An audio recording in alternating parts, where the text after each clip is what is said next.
안녕하세요. 제빵입니다. 제 합격 영상에 제가 궁금한 점에 대해서 댓글 남겨달라고 말씀을 드렸는데 정말 감사하게도 선생님들이 댓글을 달아주셔서 그것과 관련된 답변을 오늘 좀 드릴게요. 먼저 제 이야기를 해드리면 저는 재수를 했고요. 초수 때는 배강사님, 배티 커리를 탔고요. 재수 때는 이티 커리를 탔어요. 둘 다 모두 연팩으로 끊었고요. 저는 막 커리큘럼이 따로 없으면 제가 너무 해이해질 것 같아서 둘 다 연팩을 끊었습니다. 그리고 제가 처음에 이 배 선생님 커리를 결제한 이유는 물론 유아교육과를 전공하기는 했지만 임용고시라는 거는 너무 큰 벽이라고 느껴졌어요. 그래서 좀 더 이해가 필요하고 또 모든 과목에 대해서 예시를 많이 들어주시는 강사님이 누구 있을까 해서 찾아보다가 배 선생님을 선택하게 됐고요. 초수 때 그래서 과목에 대한 이해도는 어느 정도 많이 쌓였고 그 예시에 대한 거를 정말 얘기를 많이 해주셔서 좋았었던 것 같아요. 근데 제가 이제 1차에서 떨어졌거든요. 초수 때. 떨어지고 나서 재수를 하면서 다시 강사분의 선택에 엄청난 고민에 빠지게 됩니다. 저는 초수 때 이해에 대한 것은 높았으나 제 부족했던 점은 전체적인 흐름, 틀을 짜지 못했다는 거예요. 즉 목차나 구조화가 정확하게 되지 않았던 것이죠. 물론 이 배쌤 강의를 들으면서 이렇게 목차를 만드시거나 단거나 목차나 단거나 를 만드시는 분들이 계세요. 진짜 너무 대단하신 것 같아요. 저는 이렇게 하나를 뭔가 시작했을 때 끝까지 하는 게 굉장히 어려워하는 사람이어서 이런 과정이 조금 부족했거든요. 그래서 이거를 조금 더 보완해 줄 수 있는 강사분을 찾다가 이 선생님을 택했고요. 선생님의 구조와 자료에 있는 거는 그냥 찍어서 외워야겠다 라는 생각으로 그 구조와 자료에 있는 그 판 자체를 그대로 그냥 통째로 외웠어요.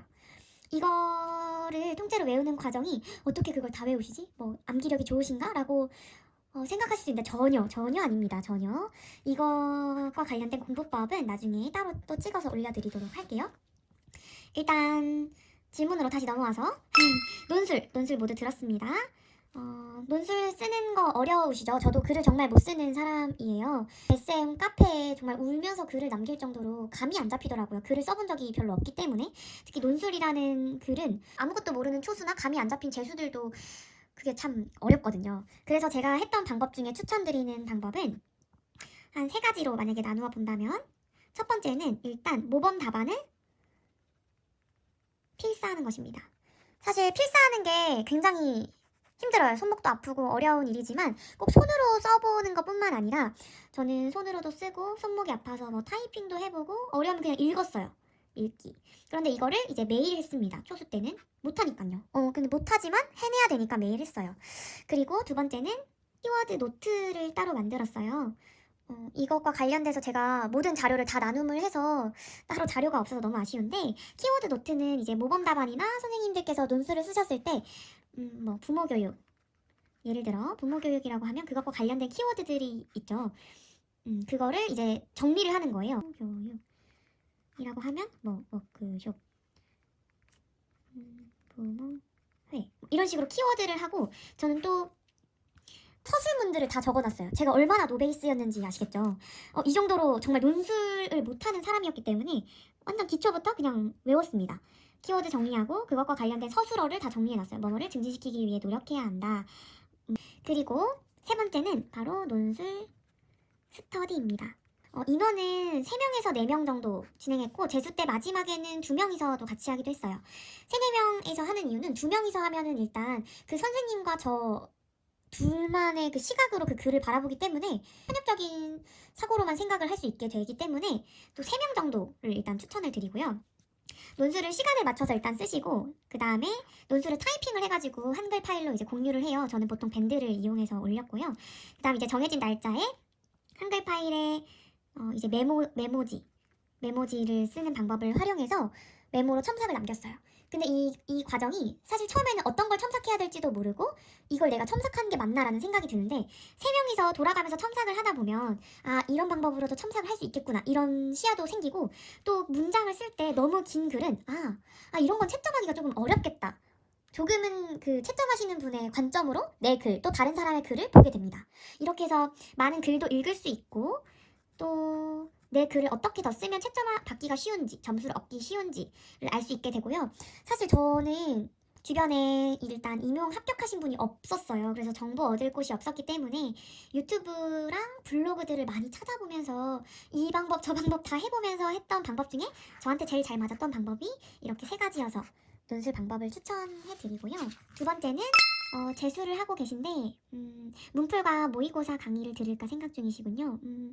교재를 2권 정도 보면서 생각하고 계시는데 어떤 교재를 보셨는지 일단 저는 배쌤 자료와 이쌤 자료를 활용했고요. 그래서 저는 이쌤 책을 중심으로 이해가 안 되는 부분은 배쌤 자료를 보면서 여기서 예시나 제가 이해했던 방법 또 암기하기 쉬운 방법을 여기에 가지고 왔어요. 사실 제가 단권화가 없다고 말씀을 드렸잖아요. 처음부터 막 이거를 한 권에 다 옮겨야지 이런 시도조차 저는 하지 않았어요. 어차피 못할 걸 알았기 때문에. 그래서 이 이쌤 자료를 중심으로 이해가 안 되는 부분 아니면 제가 생각했을 때는 배쌤 자료에 이미 익숙해 있었던 그런 부분들은 여기에 그냥 적었어요. 사실 이 적는 작업들을 이걸 이 시간 안에 모두 끝내야지 라고 생각을 사실 안 하셔도 되고 그냥 틈날 때마다 어쨌든 그 교재는 계속 읽으면서 익숙해지게 하기 때문에 그때마다 하나씩 생각나는 거 보면서 했어요. 좋다고 생각하는 교재는 그냥 선생님이 선택하신 그 커리의 강사님을 믿고 가는 게 제일 중요하다고 생각해요. 저도 사실 수험 생활을 하면서 제일 어려웠던 게 일단 유명한 강사분들이 계시잖아요. 언급을 안 해도 많이 다 이미 찾아보고 알고 계실 것 같은데 그 강사분들의 수강생분들이 다 이제 뭐 여기 선생님 좋다 저기 선생님 좋다 별로다 뭐 이렇게 얘기를 하시는데 사실 그냥 믿고 가면 이 강사분을 듣던 저 강사분을 듣던 붙을 사람은 붙습니다. 그러니까 그거에 너무 휘둘리지 마시고 그냥 선택을 하셨으면 끝까지 밀고 가세요. 그리고 3번째, 재수 때 올인을 하셨는지 일병행을 하셨는지 궁금합니다. 일단 저는 재수를 하면서 경제적인 부담이 조금 있었어요. 그래서 중간에 이제 올리브영 알바를 합니다. 제가 다니던 도서관, 이렇게 그림도 못 그리네요. 도서관이 있는데 도서관 바로 5분도 안 되는 거리에 작은 이제 올리브영이 있었어요. 그래서 제 생각에는 내가 아침에 도서관을 갔다가 중간에 한 3시간 정도, 3, 4시간 올리브영에서 일을 하고 와서 또 공부를 해야지 라고 생각을 해서 정말 열정이 넘치게 면접을 보고 올리브영을 다니게 됩니다. 근데 한 2달 정도, 3달 정도 하다 보니까 병행하는 게 굉장히 힘들더라고요, 체력적으로. 제가 맡았던 업무가 이제 중간 시간대에 가는 거라서 이제 물건 들어오면 물건 정리도 해야 되고 고객님들 응대도 해야 되고 뭐 박스도 잠깐 날라야 되고 이런 거였는데 생각보다 체력 소모가 조금 커서 일단 제 상황을 말씀드리고 일단 올리브영 알바를 그만두게 됩니다. 중간중간에 이제 당일 알바를 조금 했어요. 중간에 코로나가 터지면서 이제 교수님이나 주변 친구들이 대체 교사를 좀 며칠 해달라고 연락이 많이 왔는데 저는 아이들이랑 있으면서 에너지를 굉장히 많이 쏟는 편이에요. 이거는 정중하게 모두 거절을 하고 이제 뭐 미술학원에서 잠깐 시간 타임 강사는 아니고 그냥 보조 역할로 한다든지 그런 식으로 선생님의 그런 일상에 무리가 안 되는 선으로 하시면 될 것 같아요. 제 주변에서는 스터디 카페에서 알바하시거나 그런 분들 많이 봤는데 저는 집 시내권이 아니고 제가 또 교통편이 되게 불편한 곳에서 살고 있기 때문에 그런 자리는 없어서 못 구했어요. 그리고 4번째, 1차 시험 들어가기 전까지 암기가 어느 정도 되셨는지. 암기 정말 궁금하시죠? 사실 초수 때는 얼만큼 외워야 될지 몰랐어요. 정말 자료가 너무 방대하고 많았기 때문에 그리고 교재가 제가 생각할 때는 이렇게 정리나 그런 것보단 이해 중심, 예시 중심이었기 때문에 초수 때는 제가 외울 수 있는 부분을 일단 최대한 외웠지만 떨어졌고요. 재수 때는 선택과 집중을 해서 이것을 안 외우고 들어가는데 만약에 나오면 그래도 내가 틀렸을 때 후회 없겠다 라는 것만 정말 놔뒀고요. 기출에 나왔던 거 이거는 사실 강사님이 다 알려주세요. 이제 중요도라고 체크를 해주시는데 뭐 중요한 건 S급, 뭐 A급, B급 이런 식으로 쭉쭉쭉 이렇게 얘기를 해주시는데 기출에 나왔던 거가 S급이라고 하면 거기 주변에 있는 것들은 이제 A급으로 떨어지겠죠? 그 A급들은 거의 외우고 이 기출에 나왔던 거는 만약에 단계가 나왔다 하면 그것과 관련된 예시를 외우고 그리고 이 예시와 관련해서 뭐 정의까지 외웠어요. 그리고 아까 제가 하나 빼먹었던 게 순 공부 시간이 몇 시간 정도 됐는지 궁금하다고 하셨는데 저는 초수 때는 제가 하루에 몇 시간 공부하는지를 재는 게 정말 중요하다고 생각을 했었어요. 그래서 제가 올인인데도 막 하루에 6시간도 못 앉아있고 막 3, 4시간 하고, 그래서 되게 이게 좌절감으로 가더라고요. 다른 사람 뭐 인스타 같은 거 공스타그램 하시는 분들 보면은 하루에 10시간도 넘게 앉아 계시는데 내가 이걸 따라잡을 수가 있나? 나는 왜 이렇게 집중도 못하고 앉아있지도 못하지? 저는 초수 때는 이랬는데 재수가 되면서 그렇게 공부 시간에는 집착을 안 했던 것 같아요. 왜냐면 1시간을 공부해도 내가 완전 풀타임으로 집중했을 때와 2시간을 공부해도 그냥 설렁설렁 했을 때랑 공부량이 비슷할 때가 많았거든요. 그래서 내가 그 시간 안에 얼마나 집중할 수 있는지 그 힘을 키우는 게 더 중요하다고 생각을 합니다. 그래서 제가 추천하는 방법은 스탑워치를 보통 가지고 계시거나 아니면 핸드폰으로도 스탑워치는 사용할 수 있으니까요. 스탑워치로 시간을 설정을 하는 거예요. 저는 일단 집중력이 정말 없는 사람이었어서 20분부터 시작을 했습니다. 20분부터 시작을 하는데 이 20분 동안은 다른 생각을 안 하고 무조건 공부만 하는 거예요. 그래서 20분 동안 공부를 미친 듯이 합니다. 하고 땡 되면은 그때 잠깐 쉬고 또 20분 동안 엄청 공부를 합니다. 그 다음 땡 되면 잠깐 쉬고 이런 식으로 해서 집중 시간을 늘려갔어요. 집중 시간.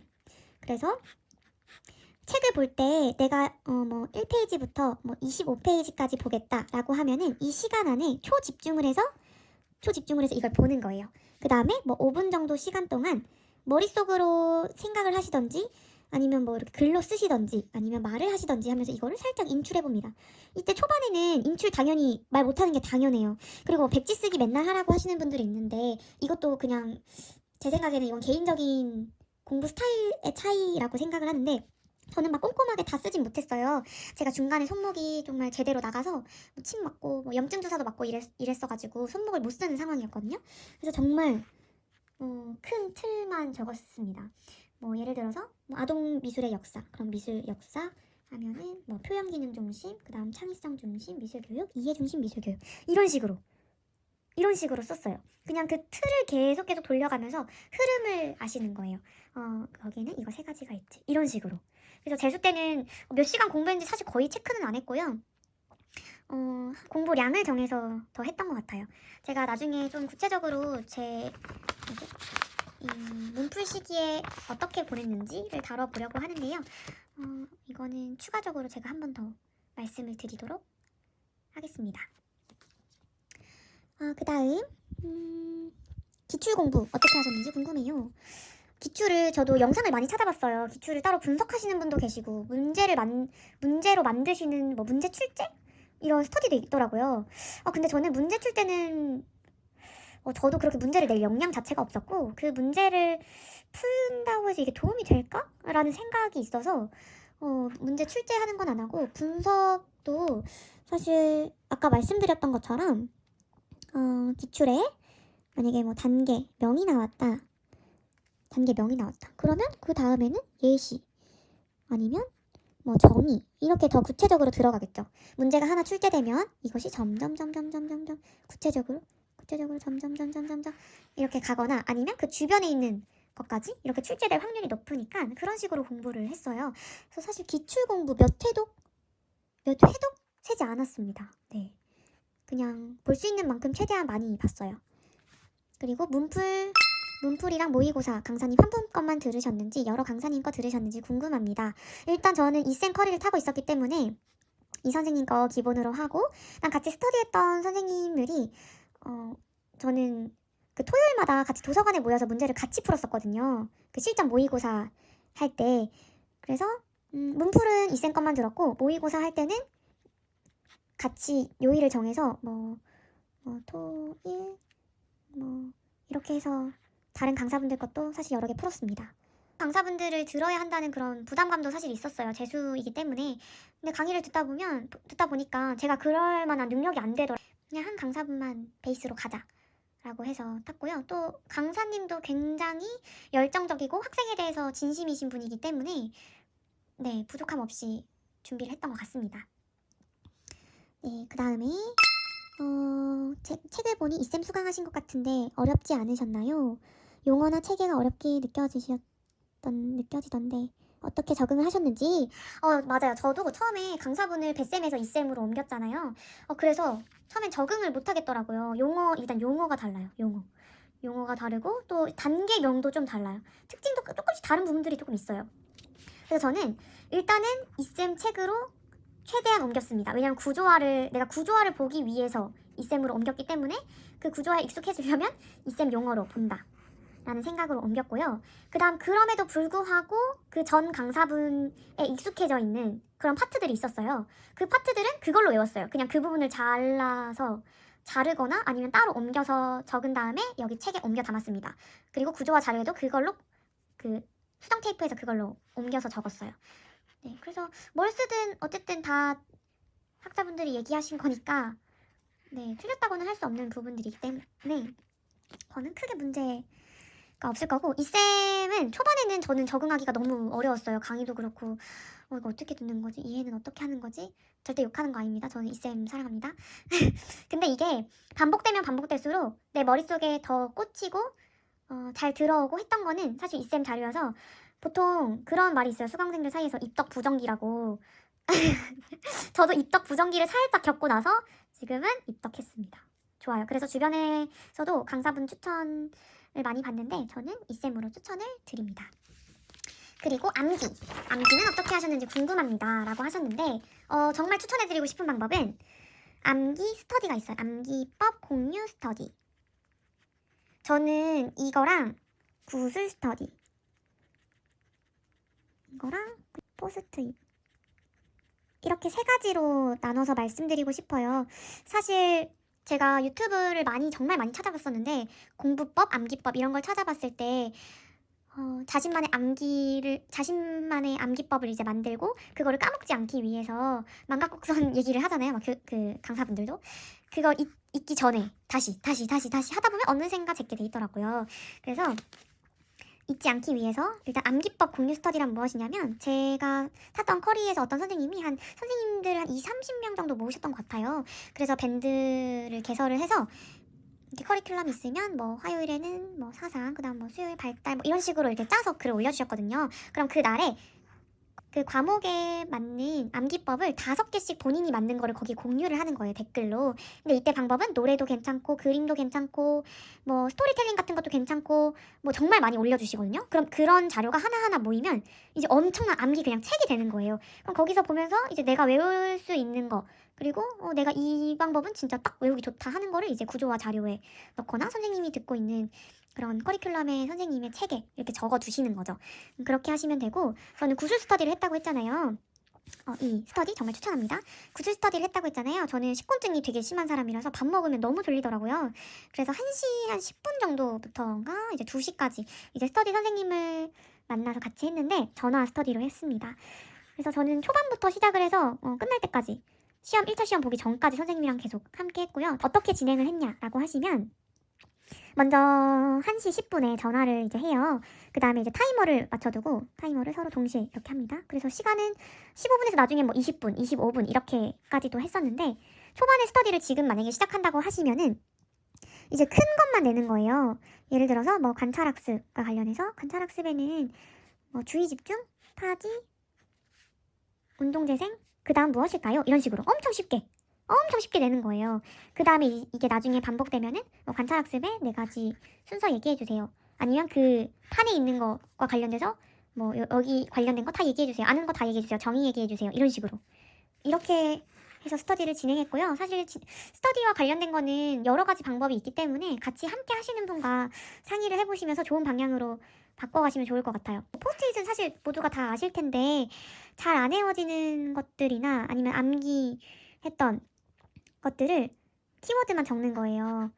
키워드로 뭐 주파, 운동, 포스트잇 아니어도 돼요. 뭐 떡메모지 뭐 그런데 이렇게 적어가지고 그냥 공부하는데 앞쪽에, 뭐 화장실 가는 앞쪽에 붙여놔도 돼요. 근데 이런 거를 만약에 붙여놓고 안 보신다, 안 보면 말짱 도루묵이잖아요. 그래서 안 보실 것 같으면 차라리 포스트잇을 겹쳐놔요. 그래서 도서관 갈 때나 아니면 밥 먹기 전에, 저는 밥 먹기 전에도 밥 먹을 때도 이런 거 한 5장씩 정도 가지고 갔던 것 같아요. 이런 거 한 번씩 중간중간에 이렇게 보고, 산책할 때도 몇 장 가져가고, 뭐 친구들 중간중간 만나잖아요. 그럴 때도 이런 걸 좀 챙겨가면 틈 사이에 비는 시간대에 잠깐 보고 하면 죄책감을 덜 수 있답니다. 네, 이런 식으로 공부를 했고요. 또 다뤄드리고 싶은 부분들은 나중에 또 영상으로 찍도록 할게요. 이거는 거의 블러 처리가 돼서 나갈 것 같아요. 저작권 문제가 걸릴 것 같아서. 그래도 일단 크게 설명을 드리면 이거는 그 이 선생님의 구조와 자료를 제가 모아둔 거고, 실제로 시험장에도 이거 자료 하나만 들고 갔고요. 제가 뭐 단권화나 그런 거는 정말 못하지만 나중에는 최대한 여기 한 권에 많이 하려고 했고, 저는 일단 여기 있는 내가 보이는 거, 그리고 기출된 거, 강사님이 중요하다고 하신 거는 무조건 다 외운다 라는 생각으로 했어요. 처음에는 이걸 어떻게 다 외우지? 이 많은 걸 어떻게 외우지? 라고 생각을 하실 수도 있는데, 강사님이 수업 시간에 이 자료를 계속 돌려주시거든요. 네, 문 풀 때까지 계속 돌려주세요. 그래서 중간중간에 이 자료를 수업에도 내가 눈으로 보고 또 귀로 듣고 내가 따라서 말로 하고 또 개인 공부 시간에도 하다 보면은 선생님 나중에는 정말 이게 기억에 납니다. 그래서 저는 보시면 이렇게 색깔이 막 많이 나오고 있는데, 이거는 정말 마지막까지 가져갔던 자료이기 때문에 마지막에 계속 못 외운 것들을 계속 이제 체크를 하다 보니까 조금 지저분하게 보이실 텐데, 예를 들어서 만약에 한 판을 외운다고 하면 굉장히 어렵게 느껴지시잖아요. 저는 이런 키워드를 작성해서 만들었어요. 그리고 중간중간에 뭐 표를 만들기도 했습니다. 사실 정리하는 걸 잘 못하기 때문에 이런 판으로 해서 암기, 뭐 관찰법 같은 경우는 이렇게 표로 하나 만들어서 했고요. 중간에 이런 책들, 저는 어차피 이거 한 권 들고 갈 생각이었기 때문에 이 책을 그냥 잘라서 여기다 끼워서 넣었어요. 이거는 또 제가 초수 때 베셈 커리에서 했던 건데, 제가 보기엔 이게 더 눈에 익었다 싶은 거는 여기에 놓고, 여기 이렇게 강사님이 중요하다고 한 거 S급, 그리고 기출에 나왔다. 그럼 이게 기출에 나왔으니까 더 구체적으로 예시도 다 외워야지. 그리고 이론 같은 것도 일단 다 외웠고요. 그리고 버리고 싶은 게 사실 많잖아요. 어떤 걸 버려도 될지 모르잖아요. 웬만한 건 다 안고 갔습니다. 정말 이렇게 해서 하다 보니까 이거 자체가 단권화가 되더라고요. 단권화를 만들려고 시작한 건 절대 아니고, 저도 제가 말할 때 단권화가 없어요 라고 말씀을 드려요. 그리고 이거는 이제 문풀 자료인데요. 문풀 자료에서 조금 나올 만한 것들이나 내가 잘 모르는 부분들을 이렇게 짜집게 해서 붙였어요. 마지막까지 보면서도 안 외워지는 것들이 많더라고요. 예시 같은 것도 또 다 정리를 해주시기 때문에 그런 것도 이렇게 같이 옮겼고요. 교육과정 쪽은 좀 편식이 심했어요. 그래서 진짜 외우고 싶은 거는 사실 뭐 다 하기 싫긴 하지만 중요하다고 얘기하신 거 큰 틀만 외웠고요. 여기 보시면 정말 버려져 있는 부분들도 있죠. 이런 거는 그냥 깔끔하게 버렸어요. 그래서 그냥 이 판 자체를 다 외웠다라고 보시면 될 것 같고요. 이거는 시험 보기 전에 저만의 팁, 제 멘탈을 관리해주기 위해 제가 저한테 편지를 쓴 거예요. 모르는 거 나왔다고 당황하지 않기, 이런 식으로 썼고요. 여기는 가져가야 할 준비물들을 이렇게 적어두었습니다.